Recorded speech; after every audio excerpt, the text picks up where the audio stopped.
Bung Firdaus Ilyas. Selamat sore Bung Meldi Rendra. Semangat terus. Mari kita Semangat terus. jaga ya, kalau bahasanya Pak Kunto ya.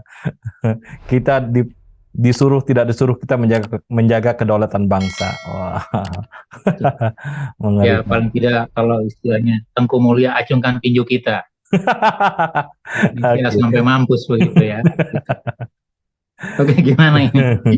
Nah, kita lihat sejauh ini ya, dari situasi-situasi yang ada nih, yang paling banyak dosanya siapa di dalam pemberantasan korupsi ini. Kita harus evaluasi yang punya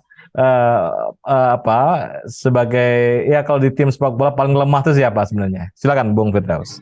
Iya, ini menarik ya. Jadi kalau bicara isu korupsi, kemudian kalau kita coba berikan beberapa highlight ya.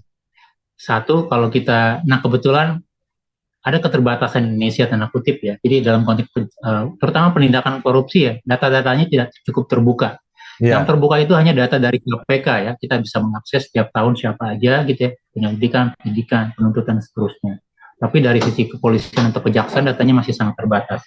Nah, karena hal tersebut gitu ya, kita coba ambil dari data KPK ya, dari 2004 sampai 2022 yang terakhir gitu ya, laporan tahunan atau laporan statistik kasusnya. Pertama, kalau kita bicara kalau kita coba melakukan evaluasi ya sampai sekarang dari awal, pertama kalau kita bicara dari sisi korupsi, KPK itu hampir menangani 1.300-an kasus korupsi, saya lupa ada datanya, tapi kurang lebih 1.300-an gitu ya. Kemudian kalau kita lihat dari 1.300 itu, maka yang kasus modus yang paling banyak terjadi korupsi gitu ya, itu korupsi dalam bentuk, kan ada undang-undang jenis-jenis istilahnya, kalau di kita itu sebut tarif ya, ini kenain tarif berapa nih, ini tarif pasalnya mana begitu ya. Nah, kalau kita lihat di dalam penanganan KPK itu lebih banyak dalam praktek-praktek penyuapan. Itu pasal 5 atau pasal 12, tergantung siapa memberi, siapa yang menerima begitu ya. Jadi 60% dari kasus korupsi yang ditangani oleh KPK itu bentuknya penyuapan, Bung Meldi. Jadi kalau kita lihat melakukan evaluasi ya, kita secara jujur mengatakan bahwa yang disebut bribery atau penyuapan itu jauh lebih banyak. Bahkan yang terakhir ya, kalau kita lihat dalam beberapa kasus ya, orang menyuap untuk jabatan, orang menyuap untuk dapat konsesi, orang menyuap untuk dapat DIPA. Belum proyeknya loh, DIPA-nya baru gitu ya. Itu yang. Jadi kemudian yang kedua baru dalam korupsi dalam konteks pengadaan barang dan jasa gitu, sekitar 20%-an gitu ya. Tapi yang paling banyak adalah bribery begitu. Nah, dari bribery ini, terutama kalau kita lihat ya, di KPK itu kan sudah ada mulai periode 1 sampai terakhir ya. Ini jilid 5 tanda kutip ya, kalau tidak salah ya, betul, jilid 5 begitu ya. Maka jilid 3, jilid 4 itu, kalau jilid 1, 2 itu masih bicara korupsi konvensional, korupsi karena PBJ lah, orang mengkorup barang gitu ya, barangnya 5 dikasih 4 gitu. Barangnya 5 kualitasnya A, ternyata kualitasnya kualitas B begitu ya. Jadi masih korupsi PBJ lah 1, 2 gitu. Tapi dalam jilid 3 sampai jilid terakhir ini, ya terutama jilid 4 ya, Pak Agus Raharjo, itu paling banyak yang disasar itu adalah ya penyuapan itu gitu. Nah, kemudian dari sisi aktor gitu ya, ini aktor gitu ya, ternyata yang paling banyak dari yang ditangani oleh KPK gitu ya, aktornya adalah tersangkanya itu adalah aktor yang berlatar belakang politik gitu. Jadi kalau kita lihat aktornya ya politik baik tingkat pusat ataupun daerah, baik itu oknum DPR, DPRD 1, DPRD 2 gitu. Jadi nah, kemudian yang kedua baru pihak swasta gitu. Jadi kalau nanti kita kaitkan gitu ya. Nah, berikutnya baru eksekutif, kementerian, lembaga, bupati, gubernur gitu ya. Kalau tidak salah gubernur, bupati itu sudah hampir 150 lebih ya yang menjadi pesakitan oleh KPK. Jadi gubernur, bupati, wali kota termasuk wakilnya begitu. Nah, dari dua hal tersebut kita bisa lihat misalnya saat yang menjadi tren utama dalam istilahnya titik lemah di kita adalah penanganan praktek suap menyuap tanda kutip ya begitu. Terutama suap menyuap yang terkait dengan kebijakan. Jadi mostly suap atau penyuap dalam penanganan korupsi yang ditangani oleh KPK itu terjadi bukan karena orang misalnya mencolong spek gitu ya, mengambil PBJ, tapi orang sudah dari awal itu melakukan manipulasi. Manipulasi itu mulai seperti apa? Mulai dari misalnya manipulasi kebutuhan begitu, atau manipulasi perizinan gitu ya, sampai terakhir misalnya manipulasi pertanggungjawaban dan segala macam. Misalnya menyuap siapa? Menyuap auditor.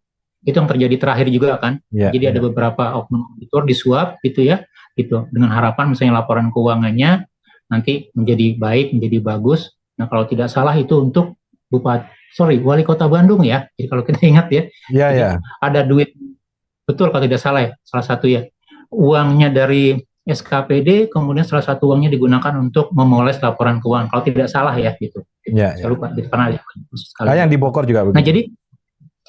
jadi ini paling tidak kalau kita lihat menjadi warna ya, gitu ya. Nah pertanyaannya gitu ya, terutama dalam sisi sisi yang lebih luas misalnya, apakah selain dari itu gitu ya, KPK atau aparat penegak hukum juga menangani kasus-kasus korupsi yang kita anggap itu juga sangat strategis gitu. Strategis dalam artian begini, satu mungkin dari sisi nilainya besar gitu ya, artinya kerugian negaranya besar, atau yang kedua gitu, jadi magnitudenya besar, atau yang kedua misalnya strategis dalam artian kasus itu marak terjadi, banyak, masif gitu ya. Contoh yang kita sebut sebagai petty corruption, pungli misalnya begitu.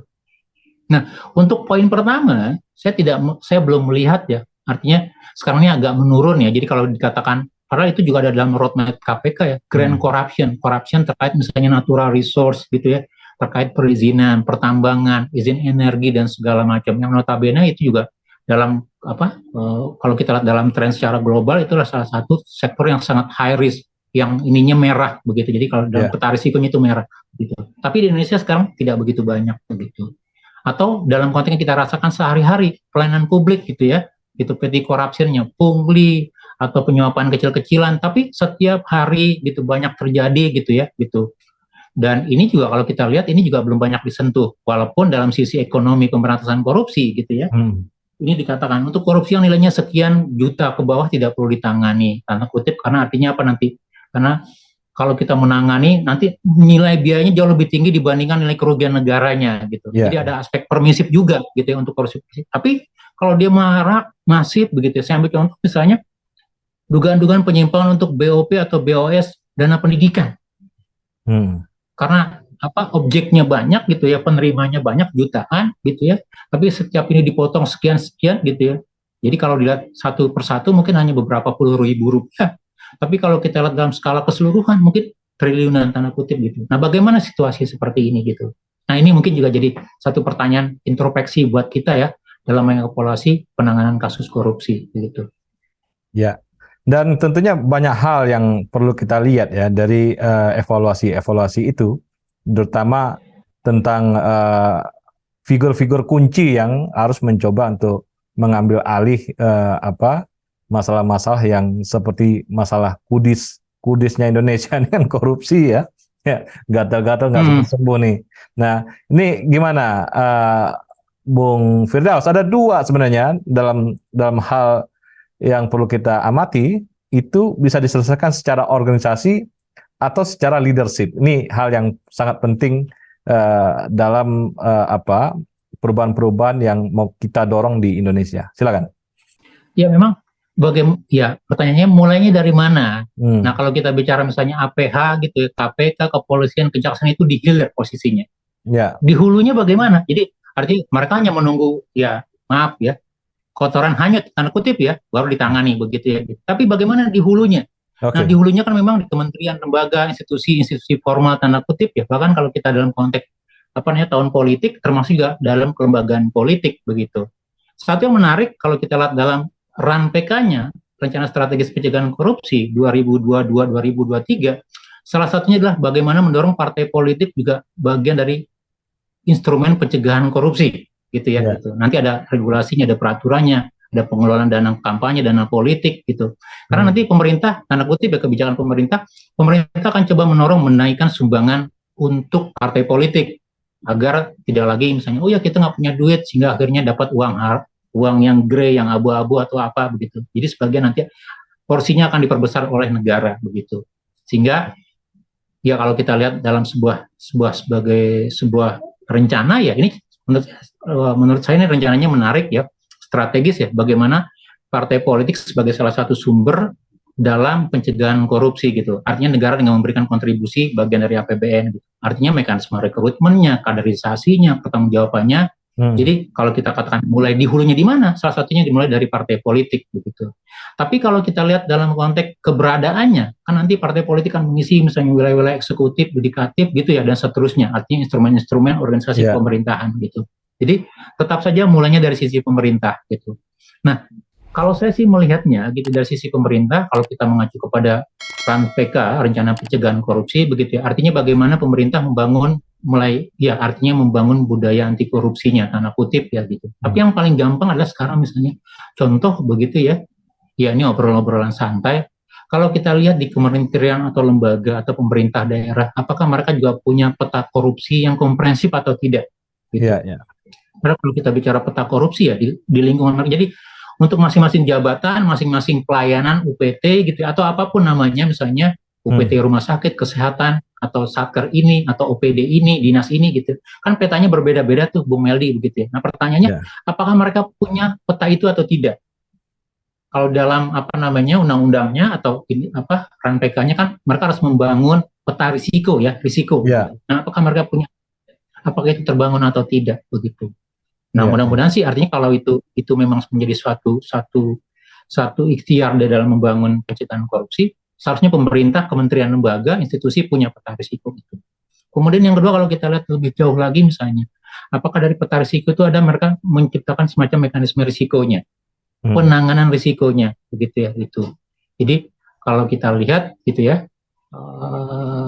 artinya seharusnya pemerintah, institusi pemerintah pusat dan daerah gitu ya, punya mekanisme penanganan risiko terkait dugaan potensi atau ancaman fraud atau korupsi yang mungkin terjadi gitu. Nah ini juga saya belum melihat tanda kutip ya, artinya kalau saya begini, saya punya database hampir semua pemerintahan daerah ya untuk apa namanya peta risiko, terutama untuk PBJ atau peta risiko yang lain atau peta risiko terkait dari hasil audit ya dari 2000 yang komprehensif itu dari 7 tahun terakhir tuh saya begitu ya gitu. Tapi kalau kita lihat ya itu tadi komentar saya, loh kenapa sih kalau tahun lalu terjadi kenapa sekarang terjadi lagi gitu.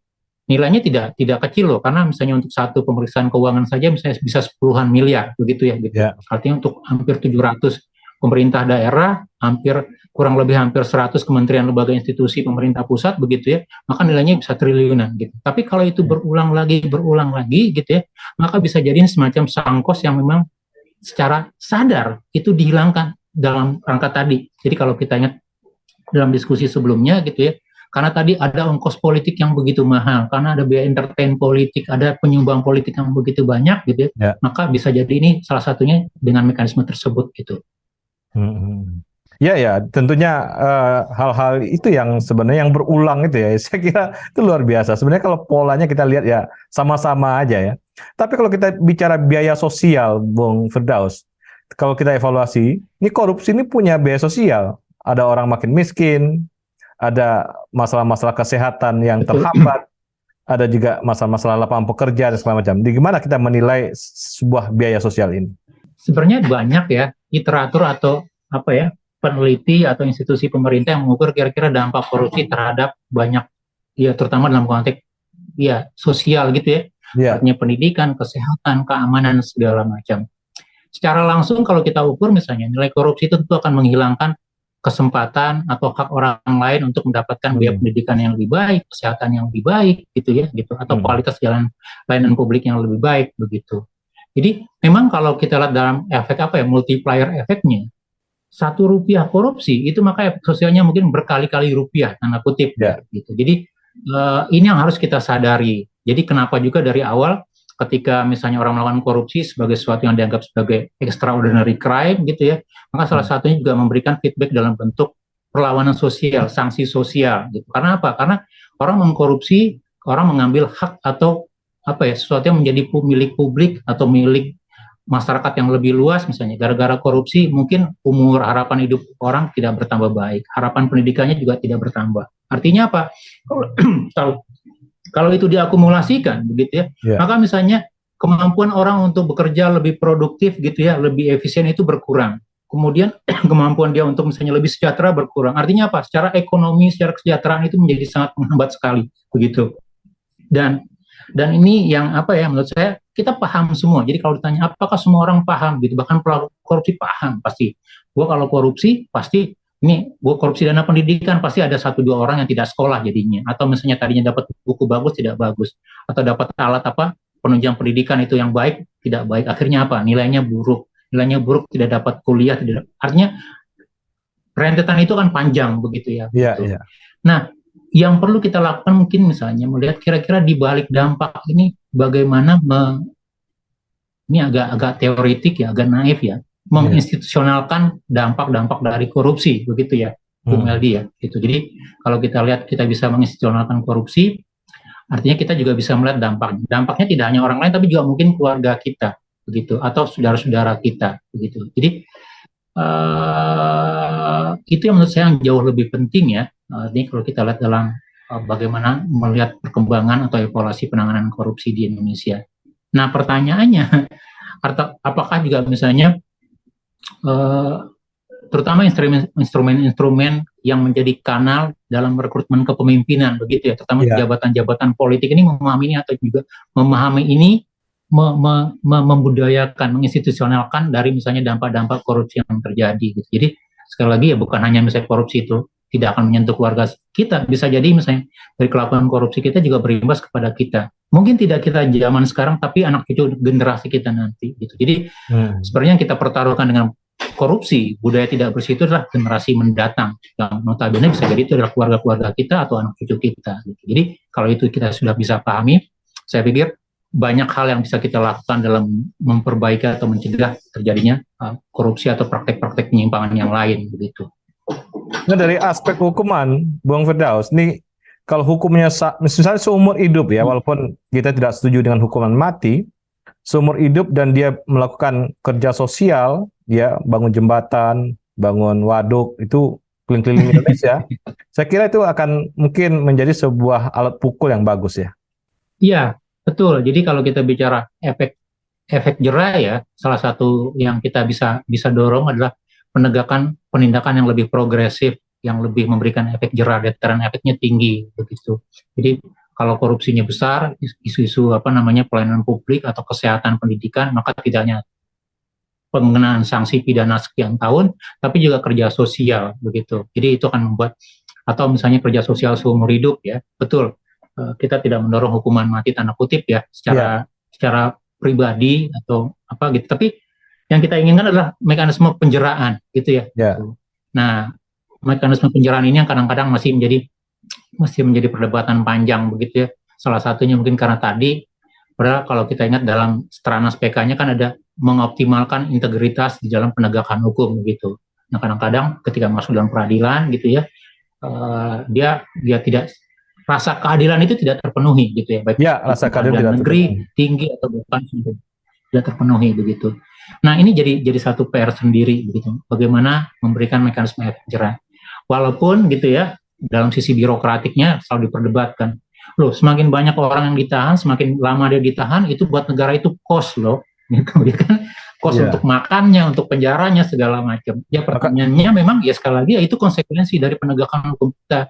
Jadi kita tidak boleh membalik sesuatu yang lebih bernilai gitu, kita kalahkan dengan urusan teknis remeh-temeh tanda kutip ya, anggaran ya, artinya kalau kita bicara anggaran ya optimalkan anggaran tanda kutip begitu.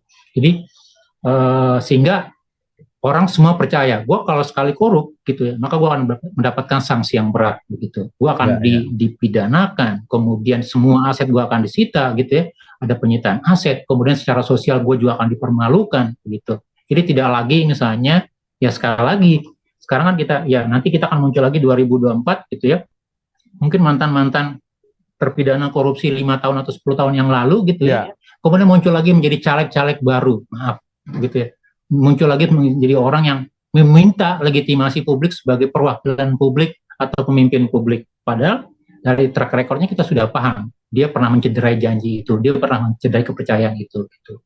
Nah, tinggal bagaimana membangun itu sebenarnya, gitu ya, walaupun agak utopis ya, tapi kita bisa menjalankan itu. Karena kalau kita belajar dari banyak negara, gitu ya, bicara dari Hong Kong atau Cina yang kadang-kadang kita suka kutip atau negara-negara Barat, gitu ya, bahwa pemberian efek jerah itu menjadi salah satu alat keseriusan atau komitmen dari sebuah regulasi atau pemerintahan. Nah, kalau dia tidak diberikan efek jerah atau penindakan yang setimpal, gitu ya, bagian dari corrective action gitu ya, maka dia tidak akan menjadi alat yang efektif. Hukum itu tidak efektif jadinya, karena orang anggap ya sudah, itu kalkulasinya lebih menguntungkan untuk diulang-ulang atau korup lagi begitu. Terima kasih Bung Firdaus Ilyas, ini menarik ya. Sama-sama, Bung Aldi. Salam Indonesia bersih. Salam Indonesia bersih.